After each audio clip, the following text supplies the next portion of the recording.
The film picks up directly after the events of the previous film. The Incredibles and Frozone battle the Underminer and successfully prevent him from destroying City Hall, but are unable to stop him from robbing a bank and escaping.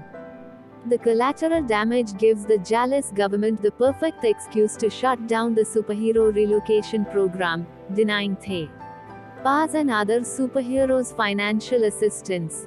Violet's love interest Tony Ridinger discovers her superhero identity, causing Agent Rick Dicker to accidentally erase his entire memory of her instead of just the incident. Wealthy businessman Winston Deaver and his sister Evelyn, who run the media and telecommunications giant Dave Tech, propose secret missions for superheroes which will be wrecked and publicized to regain public trust. Winston chooses the less accident-prone Elastigirl over Mr. Incredible for the initial missions. Bob struggles in his new role as a stay-at-home parent, trying to help Dash with math homework. Violet's heartache over Tony standing her up for their first date due to his memory wipe, and Jack wreaking havoc with his burgeoning superpowers. Edna Mode develops a suit to help control Jack's abilities.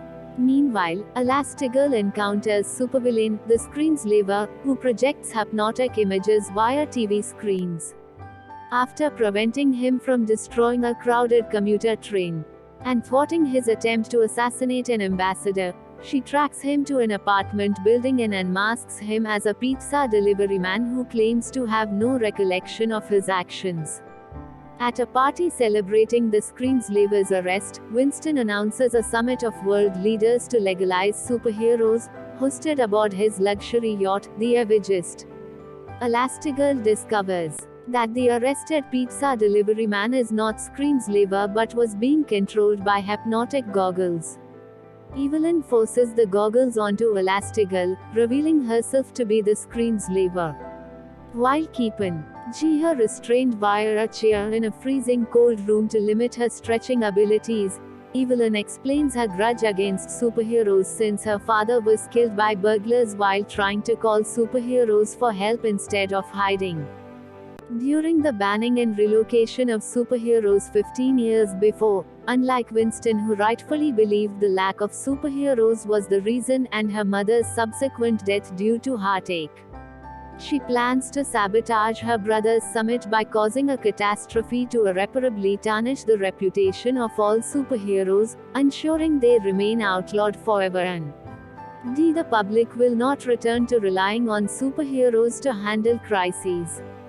She lures Bob into a trap and sends a group of hypnotized superheroes to subdue the Pa children. Frozone tries to protect them but is overwhelmed. Violet, Dash, and Jack escape in a refurbished Incredibile, the supercar once owned by their father, and reach Winston's yacht.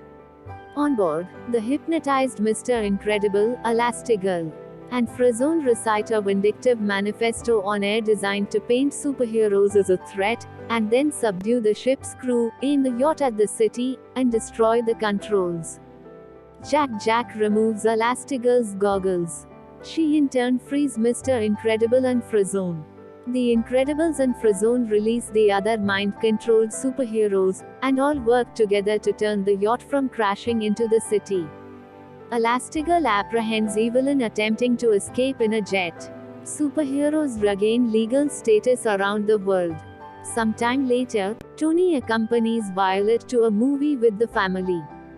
When the Paz spot a carload of bank robbers, Violet leaves Tony at the theater, promising to be back in time, and the Incredibles suit up and give chase in their Incredibile.